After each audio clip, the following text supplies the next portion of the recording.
Good evening, everybody. Time to begin. I need you tonight to pretend it's Sunday afternoon because this is actually the Sunday afternoon series. If you recall, Jared brought you the Wednesday night lesson on Sunday. He helped me out because I was in Atlanta on Sunday. And tonight, Jared is in Blossom speaking on their summer series. So this is actually in our Sunday series, and tonight we're going to look, as we continue to look at these characters from the Scripture, tonight we're going to consider Nehemiah. So be turning to the book of Nehemiah, and go ahead and get this out of the way. Y'all do know who the shortest man in the Bible was, don't you? Nehemiah.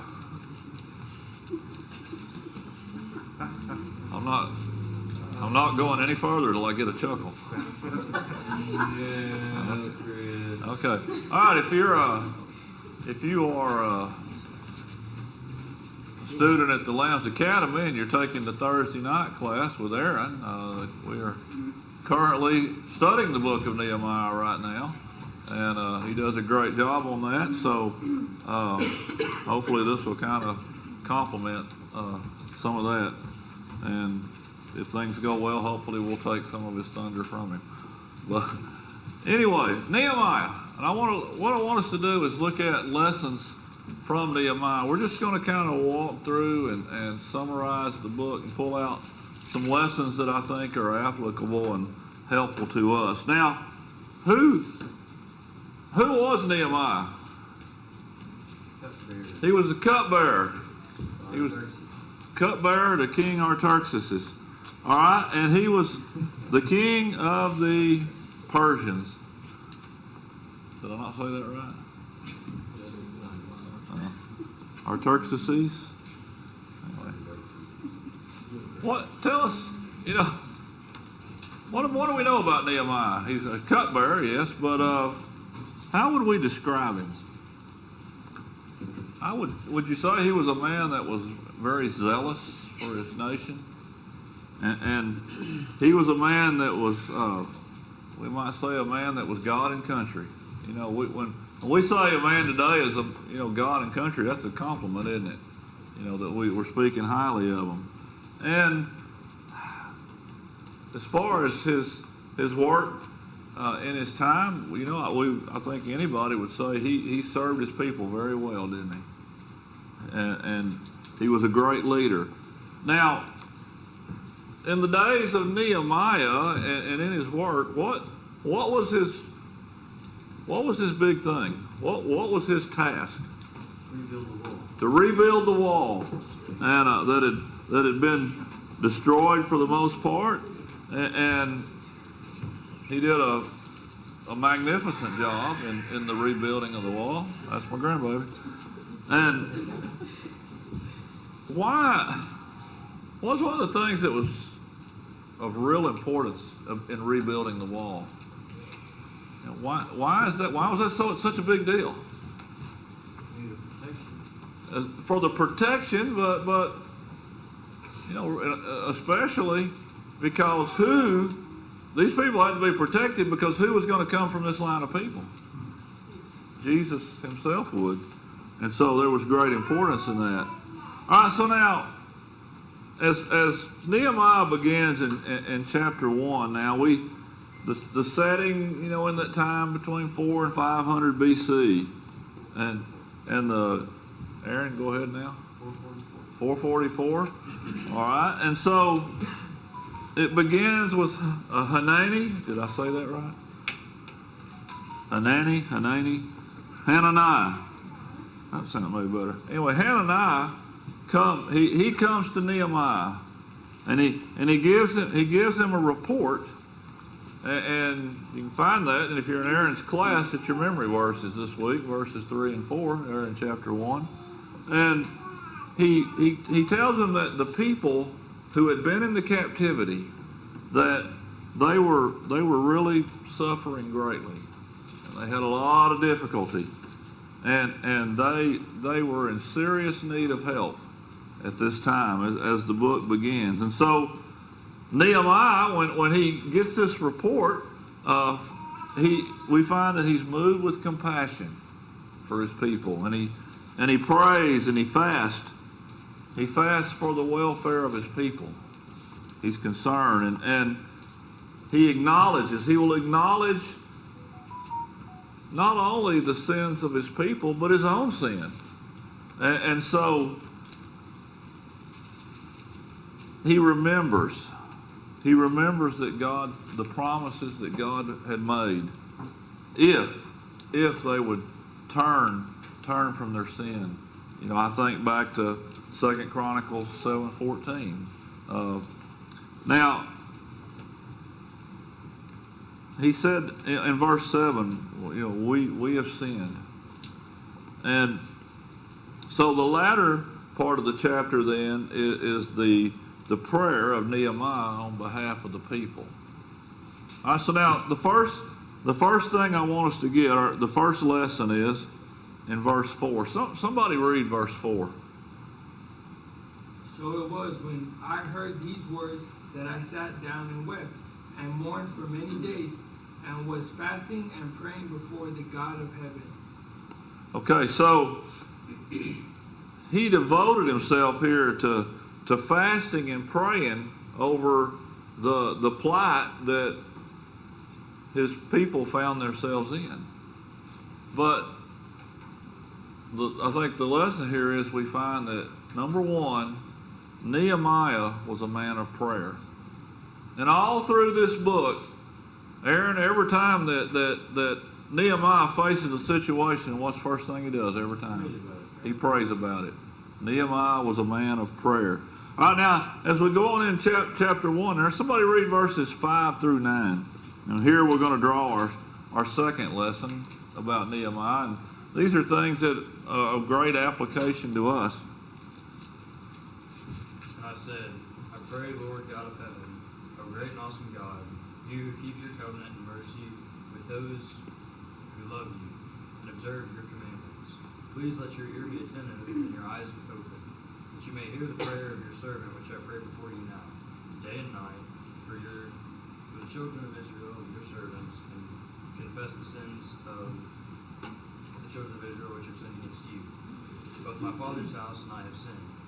We have acted very corruptly against you, and have not kept the commandments, the statutes, nor the ordinances which you commanded your servant Moses. Remember, I pray, the word you commanded your servant Moses, saying, if you are unfaithful, I will scatter you among the nations. But if you return to me and keep my commandments and do them, though some of you were cast out to the farthest part of the heavens, yet I will gather them from there and bring them to the place which I have chosen as a dwelling for my name. So we learn something else here in these verses. You know, each one of us, as we saw in verse 4, we should all desire to be men and women of prayer. And so here, and if you think about, you know, Nehemiah, he mourned and he wept over the condition of his people, and in his prayer. So what characteristic do we see here in Nehemiah? He had something that we all should have too. He was a man of great compassion. Nehemiah had great compassion. All right, so a couple of things there now. So as we move on now, we get into chapter 2. Somebody go ahead and read verses 1 through 4. And it came to pass in the month of Nisan, in the 20th year of King Artaxerxes, when wine was before him, that I took the wine and gave it to the king.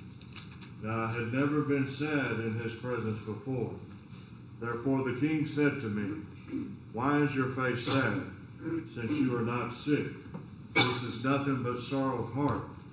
So I became dreadfully afraid and said to the king, may the king live forever. Why should my face not be sad when the city, the place of my father's tombs, lies waste and its gates are burned with fire? Then the king said to me, what do you request? So I prayed to the God of heaven. Okay. So in chapter 1, we saw the reason why Nehemiah is down in the dumps. He's depressed. He's just concerned about his people, and so he's carrying out his duties before the king, and the king notices, what's wrong with him? Being a man of God, he was probably normally somebody in a very good mood. He probably wore a smile most of the time. But he sees him, and so when King Artaxerxes says, he looks and says, well, what's up? What can I do to help? Because I'm looking, this is my good servant here, and he's down. What do I need to do to pick you up, Nehemiah? And so he relates to him the situation, and think about James 1:27. What do we learn there? The effectual fervent prayer of a righteous man avails much. And so Nehemiah would have plenty of reason to be confident, to feel that God will do what is necessary. And so now look in verse 5. And we come to our third thing I want us to get tonight. And that is the fact, when we read verse 5, see that Nehemiah is a man, and this is something we need to do. Nehemiah recognized his responsibility. And it's one thing to realize what you need to do, but it's also a big deal then to have the discipline to do it. I've gone through life, and a lot of times there was things I realized I needed to do, but I didn't have the discipline to do it. But we need to be both. Somebody read verse 5. And I said to the king, if it pleases the king, and if your servant has found favor in your sight, I ask that you send me to Judah, to the city of my father's tombs, that I may rebuild it. All right, so was he being a little kind of bold in asking that? Do you think? I mean, because what in essence, what was he? He was a servant. And he said, hey, give me some freedom and let me go. And do this. And so he asked the king for permission. He wanted to go back and rebuild Jerusalem to help his people.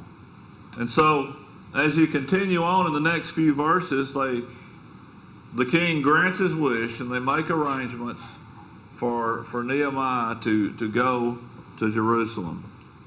Now get somebody read verse 10. When Sanballat the Horonite and Tobiah the Ammonite official heard of it, they were deeply disturbed that a man had come to seek the well-being of the children of Israel. Okay, so now we got to think a little bit here, but when somebody rolls into town to take on some great undertaking, what would be the general thought about that guy's mindset and what he wants?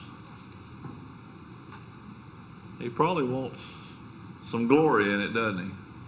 He wants recognition.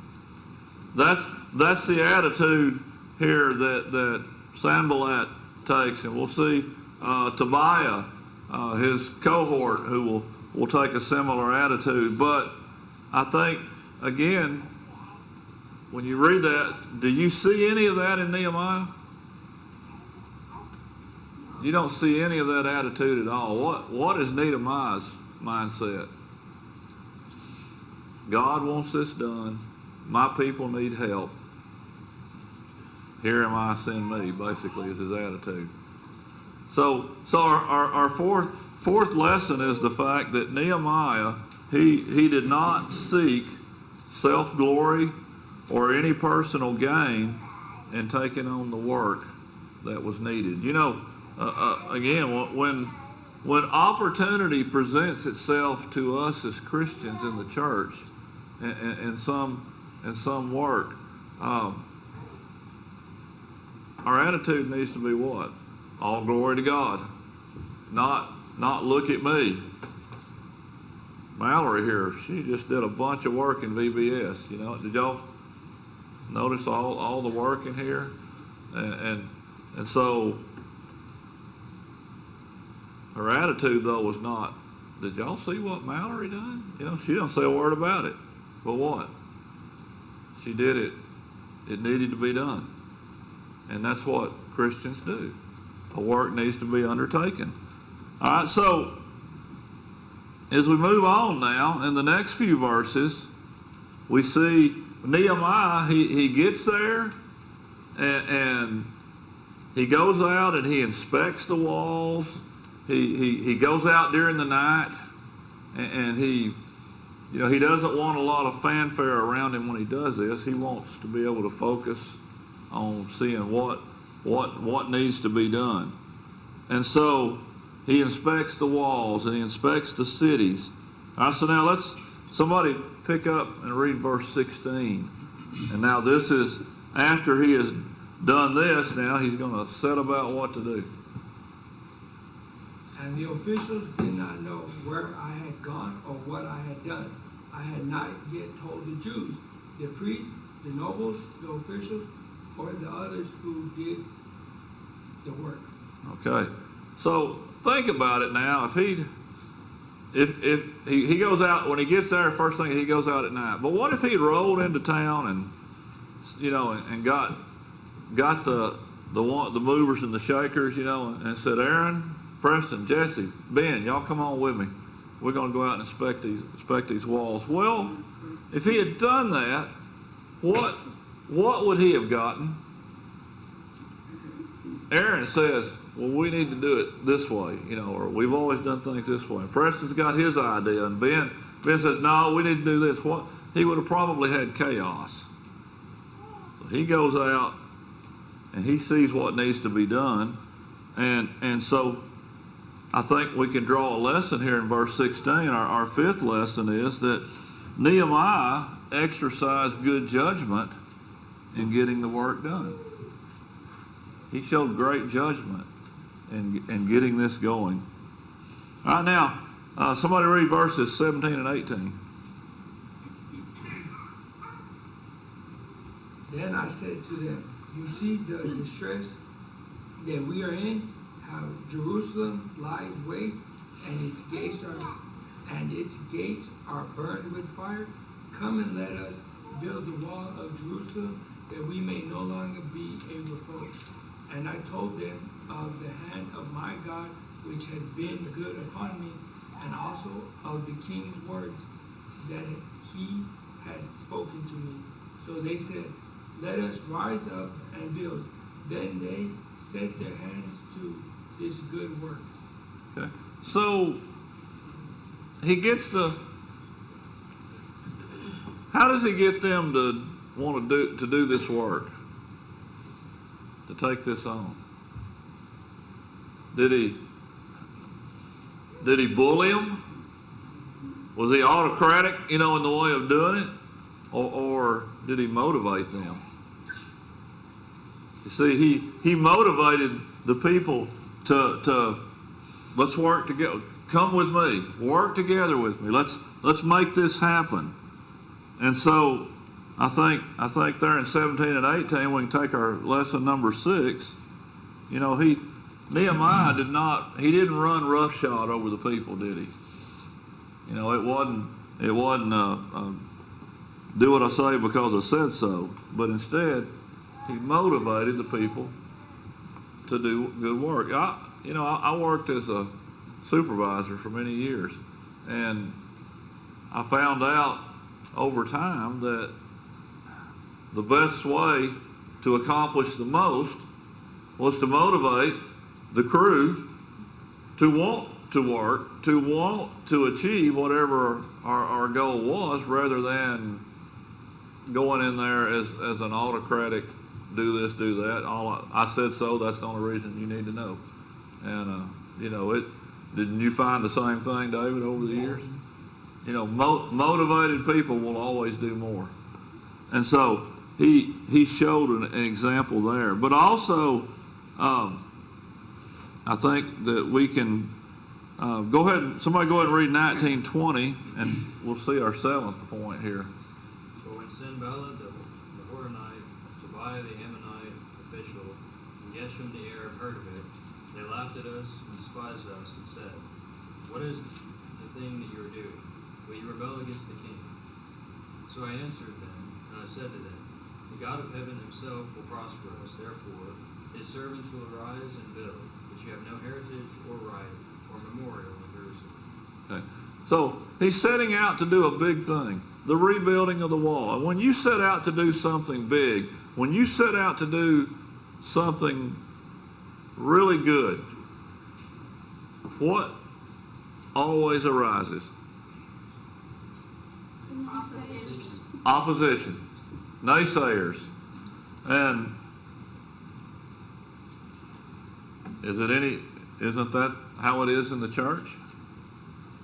I don't think I remember any good work taking place that somebody didn't rise up and say, we can't do that. We don't have enough young people, or we're too old. We don't have enough money. On and on and on. Naysayers are always there. But when you undertake to do something that is noble, that is pleasing to God, what will God do every time? He will provide. We've seen it over and over again. And so, Nehemiah, our seventh lesson here, like I say, in verses 19 and 20, is that Nehemiah did not allow the scorn and the opposition of the enemy to deter his efforts. And we can't. We cannot let the naysayers, the skeptic, the murmurer, we cannot let them derail us. And maybe the most important thing we need to get from Nehemiah is that very thing. All right, now, so we move on and we get into chapter 3, and one of the things we find here now in chapter 3 is we see what a great leader that Nehemiah is. We live in a land that needs great leaders. The church needs great leaders. And Nehemiah provides a great example. Now, did Nehemiah, did he try to do everything himself? Because I know what to do, and if I want it done right, I'll do it myself. Any of you ever had that attitude? Well, some of you's not telling the truth, because more of you ought to be raising your head. So, Nehemiah, he delegates the work. He puts people that are trustworthy, and he gives, I believe it's 42. He delegates it into 42 sections. And he goes about planning. And so all through chapter 3 here, I think we get a lesson.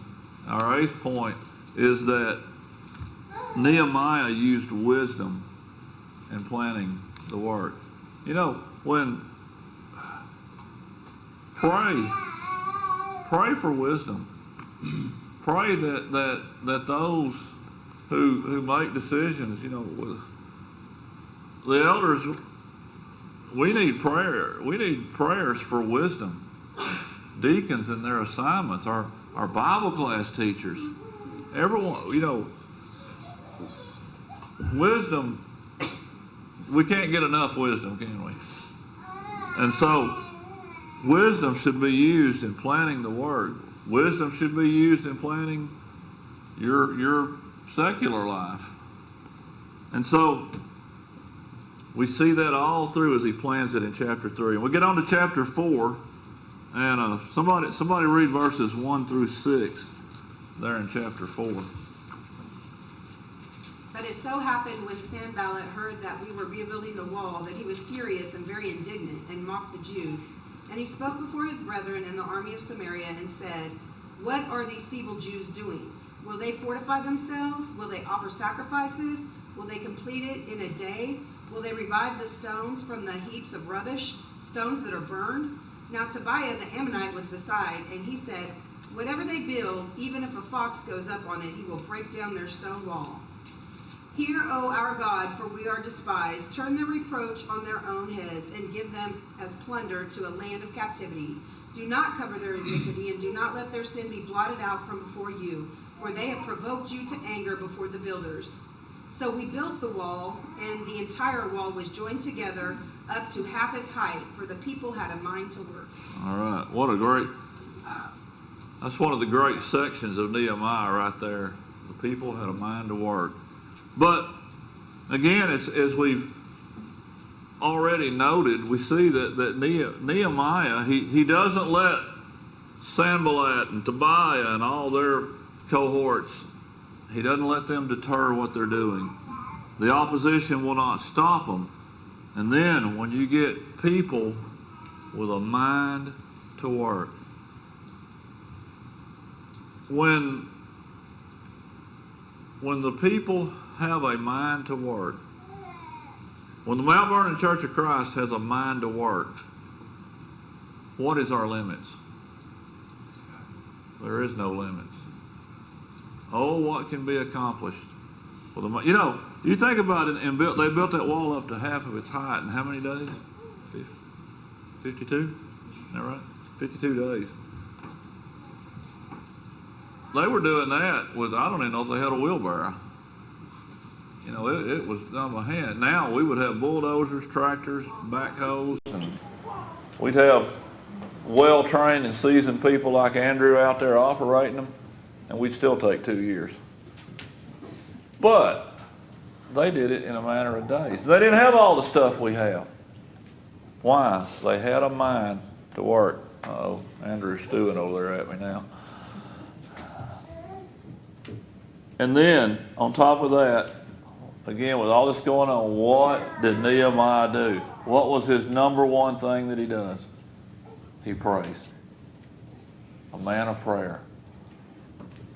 All right, so as chapter 4 rolls on now, in the following verses, we see that those enemies of Israel, Sanballat, Tobiah, and others, they make their plan to attack.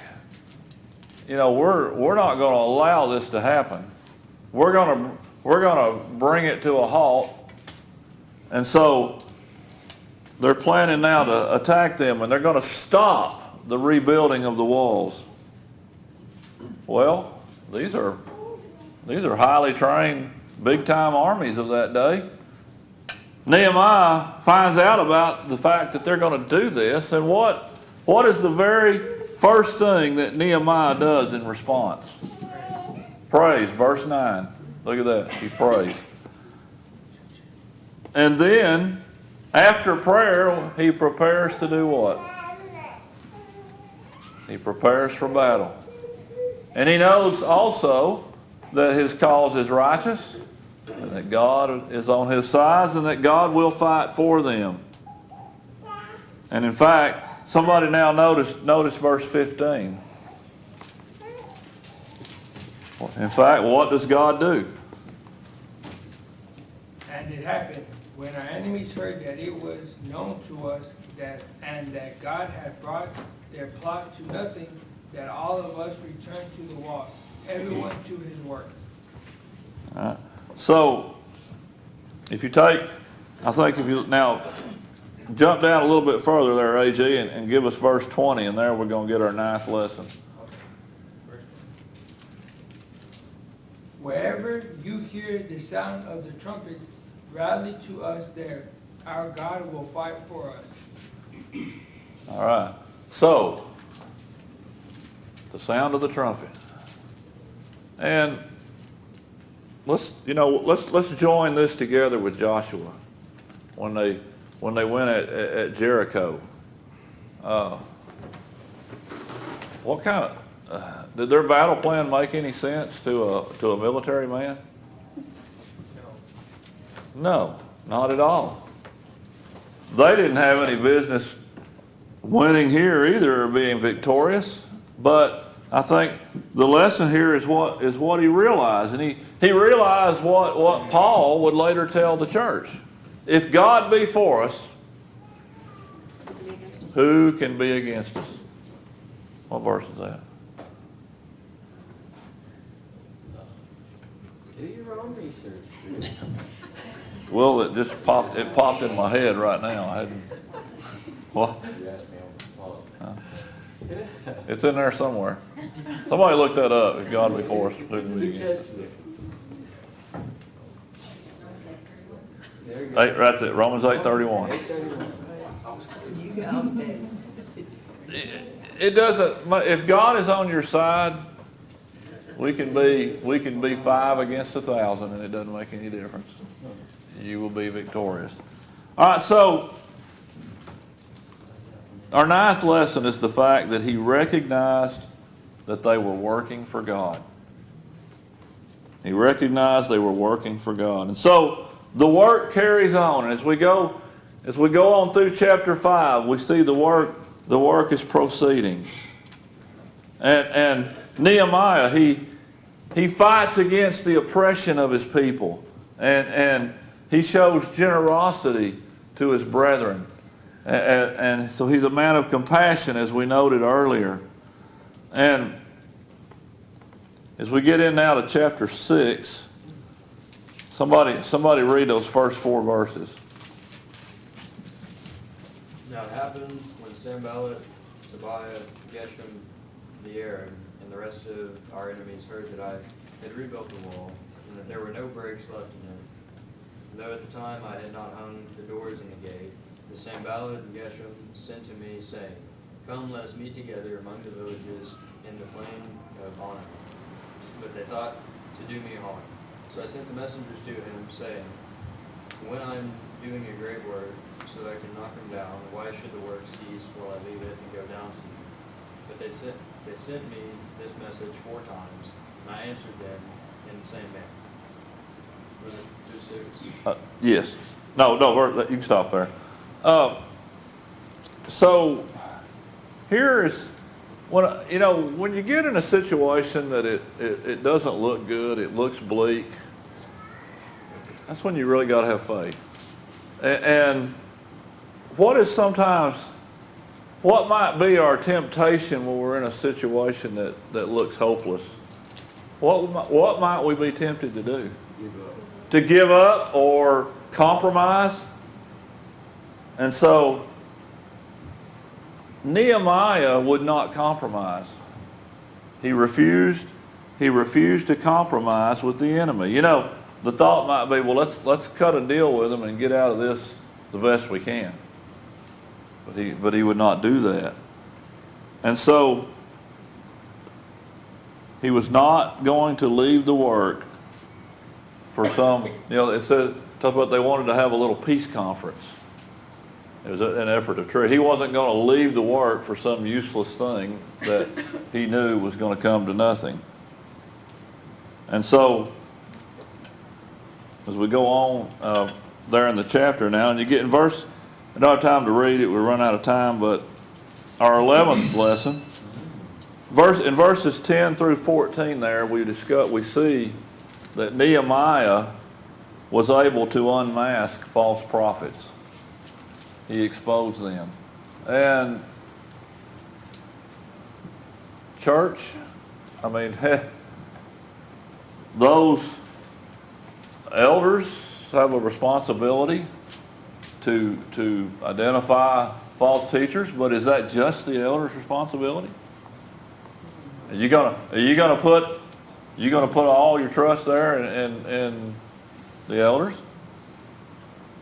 We all need to be able to identify a false prophet, a false teacher, one who brings what is not truth. We're responsible for our own souls. And so we must be able to unmask the false prophets like Nehemiah. All right, now, somebody, stand still there in chapter 6. Somebody read verse 15. So the wall was finished on the 25th day of Elul in 52 days.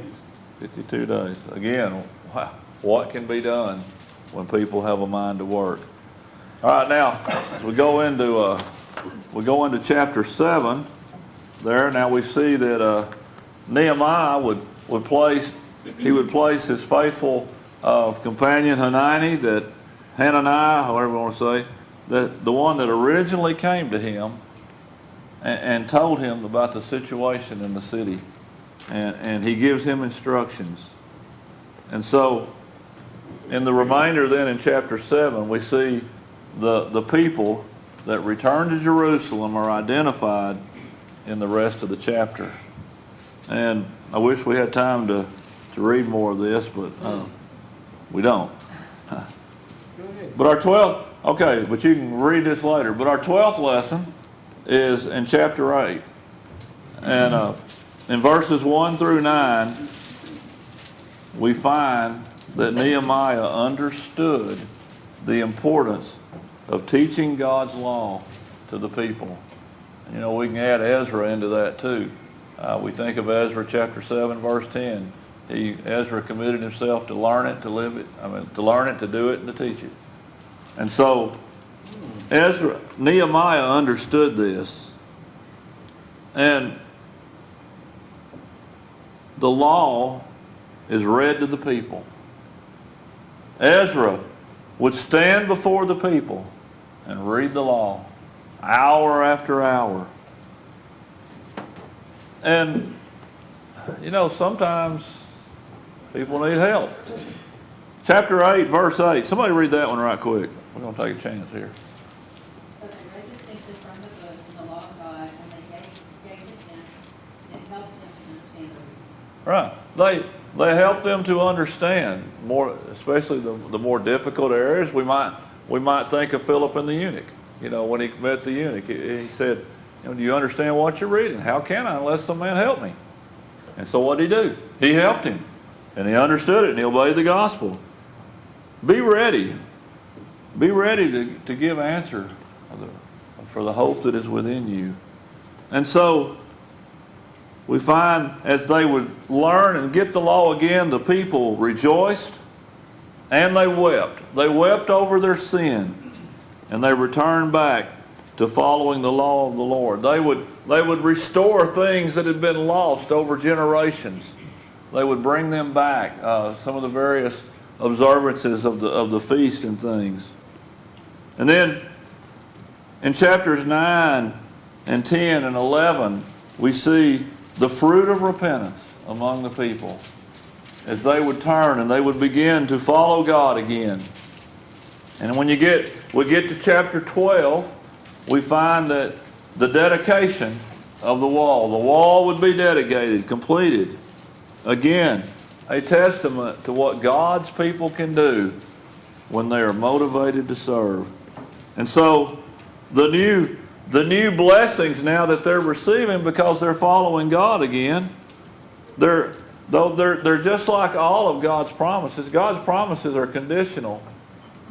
He promises you heaven, but what do you got to do? You got to meet the terms. And so they're conditional upon obedience. In Nehemiah, we find, especially when we get to chapter 13, Nehemiah would not have fellowship with the unfruitful works of darkness. And real quickly, our last lessons, you can look later, but in chapter 13, verses 4 through 11 there, we find lesson 13, that Nehemiah would not fellowship one who was in sin. And then in chapter 13, verses 8 and 28 to 30, lesson 14, Nehemiah was deeply grieved when people rebelled against God's will. And finally, the last thing, our 15th and final lesson there at the end of the chapter is that Nehemiah was willing to expose sin. So let's take lessons from this great man of faith and us make application to be stronger men and women of Christ. Appreciate your attention.